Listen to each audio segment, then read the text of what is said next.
김재형 스포츠부 기자 앵커 러시아 월드컵을 마치고 돌아온 신태용 감독 지금 거취가 관심인데요. 관련 소식 알아보겠습니다. 그리고 이번 주말 러시아 월드컵 8강전이 시작됩니다. 스포츠부 김재형 기자와 함께 자세히 알아보도록 하겠습니다. 어서 오십시오. 먼저 신태용 감독의 거취를 두고 축구협회 발표 내용을 들어보면 약간 좀 애매하고 헷갈리는 것 같아요. 다른 후보들과 경쟁을 시키겠다는 건데 일단 이건 어떻게 해석해야 되는지 이것부터 설명해 주시죠. 기자 쉽게 비유를 해드리면 예를 들어 5점권 앵커가 지금 진행을 하고 계시는데 이 앵커를 새로 뽑겠다고 발표하는 겁니다. 그런데 5점권 앵커를 포함해서 다른 앵커들과 경쟁을 시켜서 그 중에 한 명을 뽑겠다 이런 방침이 있거든요. 기분이 별로 유쾌하지는 않으시겠죠? 그렇다면 앵커 이른바 가라는 얘기 같은데요. 기자 그렇죠. 일단은 그런 식으로 받아들여지겠죠. 그런데 어제 축구협회 감독선임위원회 여기서 발표한 내용이 이렇습니다. 일단은 신태용 감독의 계약기간이 이달 말 종료되고요. 그런데 재계약을 하느냐 안 하느냐 결정을 해야 되는데 재계약을 하지 않겠다는 방침을 밝혔고 차기 감독을 뽑겠다. 다만 신태용 감독은 차기 감독 후보군에 포함시켜서 합당한 평가를 받아서 경쟁을 시킨 후에 최종 후보를 4명으로 추리겠다고 지금 한 상황이거든요. 그러니까 일단 외형적으로 들었을 때는 신태용 감독에 대해서 재신임을 안 하고 경질은 아니겠습니다마는 계약 종료로 받아들여지는데 일단은 후보군에 포함시켰기 때문에 신태용 감독이 아예 가능성이 없다고 단정짓기에는 조금은 이른 상황이고요. 일단은 후보군은 외국인 감독으로 무게가 실리고 있고 일단 오랜 기간 추적 관찰을 해서 한 10명 안팎으로 후보군을 추려놨다고 합니다. 김판곤 위원장이 당장 오늘부터 면접을 진행할 예정이라고 했고요. 이렇게 되면 9월 A매치 전까지는 일단은 최종 후보를 4명으로 압축하겠다고 밝힌 상황입니다. 앵커 9월 A매치라는 게 9월 달에 주로 A매치 경기들이 열리기 전까지 들어보니까 어찌됐든 득권을 인정 안 하고 이른바 N분의 1로 참여하는 것 같은데 어찌됐든 외국인 감독 얘기도 했는데 그렇다면 어찌됐든 차기 감독의 선정 기준이 있을 거 아닙니까? 자 일단은 크게 두 가지를 제시했는데요. 첫째는 능력.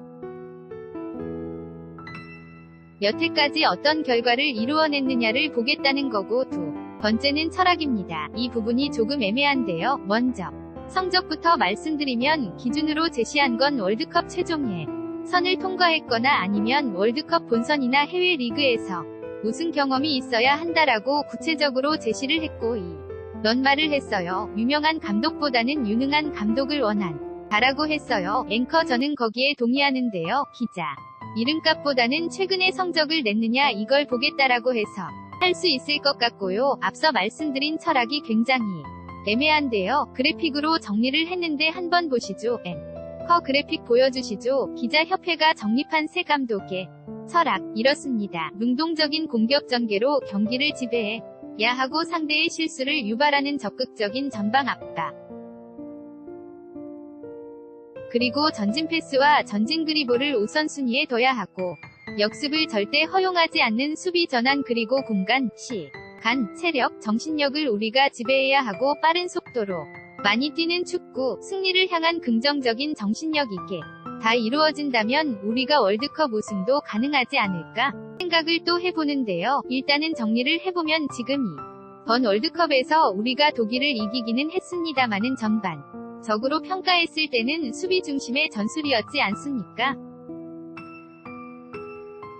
그렇기 때문에 비판이 컸는데 이런 비판을 벗어나서 공격 중심의 재미있는 경기를 하자 이런 철학을 정립을 했고 이런 철학을 구현할 수 있는 감독을 원한다라고 지금 밝힌 상황입니다. 앵커 알겠습니다. 우리는 새 감독을 찾아야 하고요. 월드컵은 여전히 진행 중이죠. 제가 아까 주말이라고 했는데 정확히 하면 오늘 밤부터 8강 경기가 뜨거운 기자 오늘 밤부터 주말이라고 해도 되니까요. 앵커 뜨거운 주말일 텐데 저희가 8강전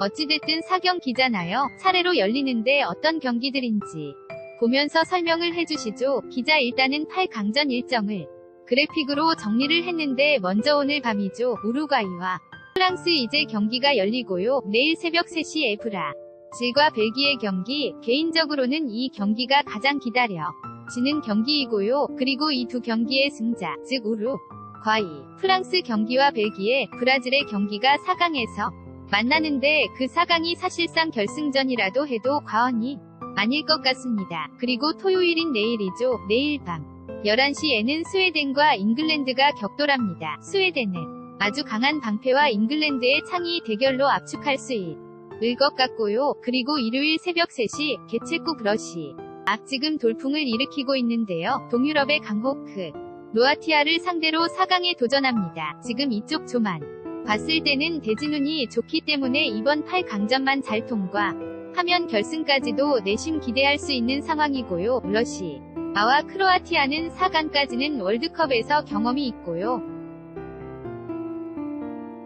스웨덴과 잉글랜드는 결승 경험은 있지만 우승 경험은 잉글랜드가 이쪽 조에서 유일합니다. 앵커 지금 저희가 네 경기를 그래픽 한 판에 보여드리고 있는데 가장 먼저 오늘 밤 11시에 열리는 우루과이와 프랑스 경기부터 전망을 해볼까요? 기자 일단은 객관적인 전력에서는 일단은 프랑스가 조금 앞선다고 할 수 있겠죠. 피파 랭킹에서도 보면 프랑스가 우루과이보다는 앞서고 있는데 상대 전적을 보면 역대 전적을 보면 우루과이가 3승 3무 1패로 절대적으로 앞서고 있어요. 이 부분이 재미있는 점인데 월드컵 토너먼트에서 두 팀이 만나는 건 지금 처음이고요. 우루과이는 아시다시피 수아레스, 카바니도 선수가 공격의 핵심인데 카바니 선수가 지금 부상을 당했는데 이게 얼마큼 회복됐는지가 베일에 가려져 있습니다.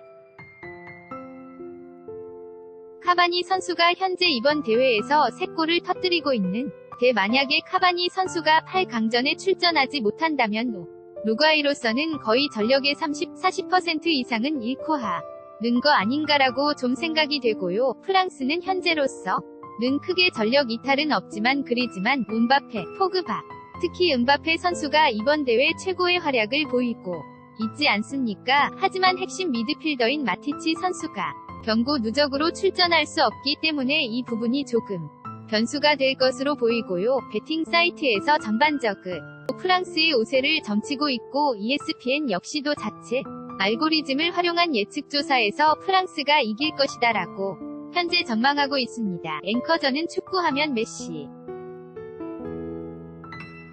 호날두 했는데 이번에는 보니까 음바페더라고요. 기자, 음바페가 10대 후반 선수인데 펠레가 17살이 나이로 스웨덴 월드컵에서 브라질의 우승을 이끌었던 상황을 연상시킬 만큼 최고의 활약을 펼치고 있습니다. 앵커 그리고 브라질과 벨기에의 경기 말 그대로 창과 창이 대결이라고 표현하셨는데 왜 창과 창이죠? 기자 일단 브라질과 벨기에가 가장 공격력 면에서 가장 좋은 모습을 보이고 있고요. 브라질은 브라질 축구를 상징하는 삼바 축구라고 하지 않습니까? 기존에는 사실 브라질 선수들이 개인기로 만 하는 경향을 보였는데 자국에서 열린 4년 전 브라질 월드컵 실패 이후에 개인기의 조직력이 덧입혀지면서 안정적인 전력을 보이고 있습니다. 벨기에 역시 황금 세대라고 할 수 있죠. 아자르 선수라든지 루카쿠 선수라든지 런 선수가 브라질 월드컵만 해도 경험 부족을 드러냈는데 이번 대회에서는 원숭미를 드러내면서 굉장히 우승까지 노려볼 수 있는 전력이 아닌가 생각이 되고요. 전체적인 전력에서는 앞서 말씀드린 것처럼 브라질이 조금 더 안정적인 면에서 근소하게 앞선다고 할 수 있을 것 같고요.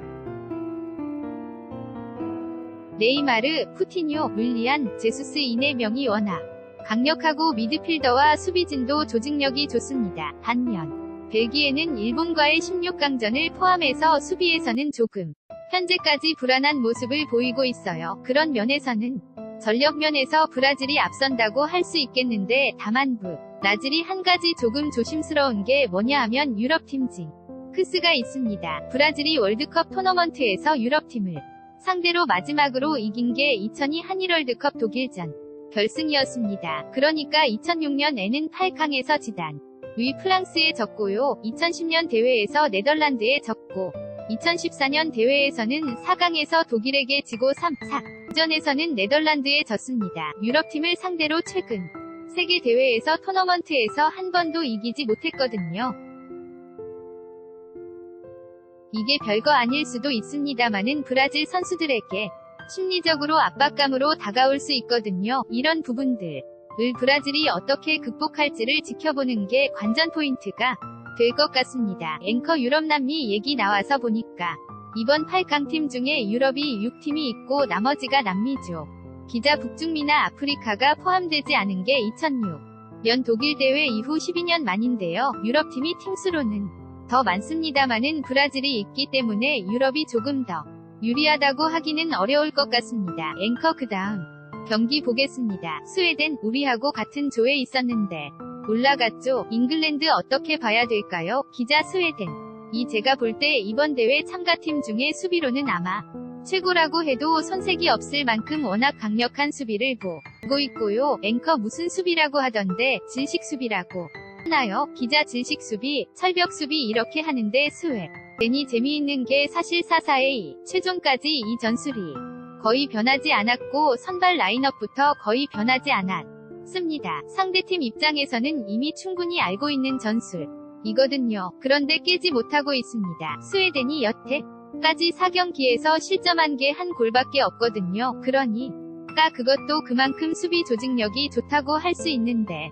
반면 잉글랜드도 나쁘지 않습니다. 일단은 16강에서가 장 고질적인 약점이었던 승부차기 징크스를 극복했기 때문에 팀 사기 면에서는 굉장히 앞서 있고요. 또 득점왕을 노리는 6골을 넣은 케인 선수도 있지 않습니까? 앵커 행운도 많이 따르더라고요. 기자 그렇습니다. 그렇기 때문에 이번 대회 전반적으로 해볼 만한 경기이기는 합니다. 다만은 제 개인적으로는 좀 더 쫓기는 입장은 잉글랜드일 겁니다. 잉글랜드는 아무래도 스웨덴 수비가 강하기 때문에 스웨덴은 이기는 축구를 하는 게 최소한 지지 않는 축구를 하고 있거든요. 그런데 잉글랜드는 이겨야 하는 축구이기 때문에 만약에 잉글랜드의 득점이 늦어지면 늦어질수록 심리적으로 쫓기기 때문에 유리해지는 건 아마 스웨덴 쪽입니다. 스웨덴도 분명히 안데르손 감독이 워낙 영리하고 지략이 좋기 때문에 이런 부분을 노리고 굉장히 정말 철저하게 잠그는 수비로 승부차기까지 내다보는 승부를 준비할 거고요. 잉글랜드 입장에서는 16강에서 승부차기 징크스를 극복하기는 했습니다마는 승부차기까지 가기는 원치 않을 거거든요. 그렇기 때문에 심리적인 면에서는 조금 더 잉글랜드가 불리하지 않을까 조심스럽게 그렇게 생각을 해봅니다. 앵커 마지막으로 러시아 크로아티아 경기를 예상할 텐데 어쨌든 러시아 개최국이잖아요. 개최국 돌풍 더 갈 건지 여기서 끝날 것인지 그게 관심이에요. 그렇죠. 기자 러시아를 보면 202년 우리를 보는 것 같죠. 두 팀 모두 워낙 조직력이 좋은 팀이에요. 그런데 두 팀 모두 원맨팀보다 이른바 원팀이라고 되고 있는데요. 앵커 팀플레이로 기자 넣습니다. 러시아는 말 그대로 극단적인 수비를 보이고 있죠. 스페인과 16강전을 보면 포백, 파이브백이 아니 라식스백 6명이 수비수를 골키퍼 앞에 두고 나머지 필드 플레이어 4명까지 전원 페널티 박스 부근까지 내려와서 10명이 사실상 전체적인 전원 수비를 하는 모습을 보이는데 이 수비를 과연 크로아티아가 뚫을 수 있을지가 관건이 될 것으로 보이고요. 일단 크로아티아는 만주키치,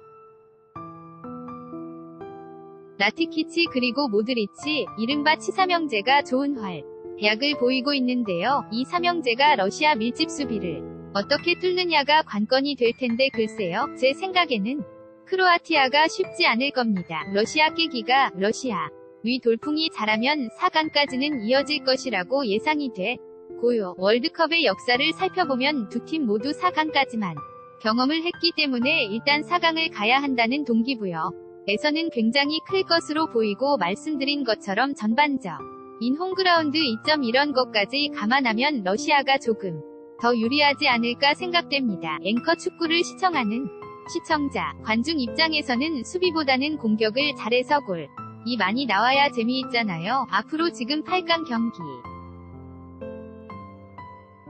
골이 많이 날 것 같습니까? 아니면 꽉 한 골 넣고 꽉 맞고 이런 경기가 될까요? 기자 일단은 아주 상반될 겁니다. 전체 그래픽 8강 대진표가 나온 걸 보여주셨으면 좋겠는데 저희가 앞서 누차 설명해드렸습니다마는지 금 왼쪽과 오른쪽이 극명한 대조를 보이고 있거든요. 화면 왼쪽에 우루과이, 프랑스, 브라질, 벨기에는 공격 중심이 위 팀이고 이 팀들이 16강전에서 16강 경기의 평균 득점을 따져보면 3골이 넘습니다. 반면 오른쪽에 있는 팀들의 16강전 경기 평균 득점을 따져보면 2골이 안 돼. 앵커 그러면 오늘 밤사이, 오늘과 내일 새벽 사이 경기가 재미있겠네요. 데이터상으로는 기자 오늘 밤 11시와 내일 새벽 3시 경기는 누가 더 많은 골을 넣느냐의 싸움이고, 그리고 모레 새벽 3시와 그리고 스웨덴, 잉글랜드 경기는 누가 더 골을 먹지 않느냐 승부차. 기까지 감안하시고 경기를 보시는 게 좋을 것 같습니다.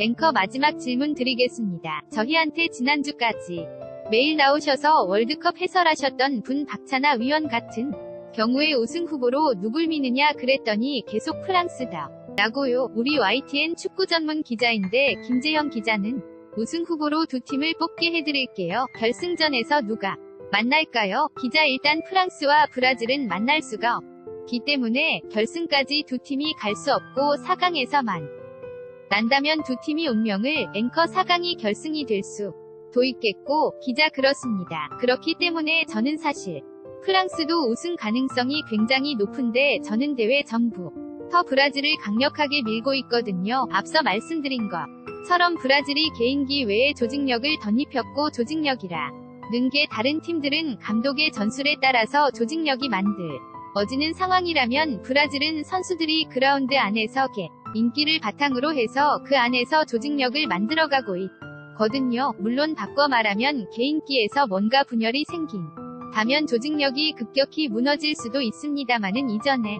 브라질 대표팀과 지금의 브라질 대표팀을 비교했을 때는 네이마르를 중심으로 해서 굉장히 팀 조직력이 잘 다져졌다고 생각이 됩니다. 그렇기 때문에 프랑스보다는 브라질 이 우승 가능성이 훨씬 더 높다고 생각합니다. 앵커브 라지리오 알겠습니다. 혹시 브라질과 프랑스가 4강에서 만나게 돼서 만약 브라질이 이기게 되면 제가 김재형 기자를 모시고, 그렇지 않고 프랑스가 이기면 박찬하 위원을 모셔서 그날 경기 분석하도록 하겠습니다. 지금까지 스포츠부 김재형 기자였습니다. 고맙습니다.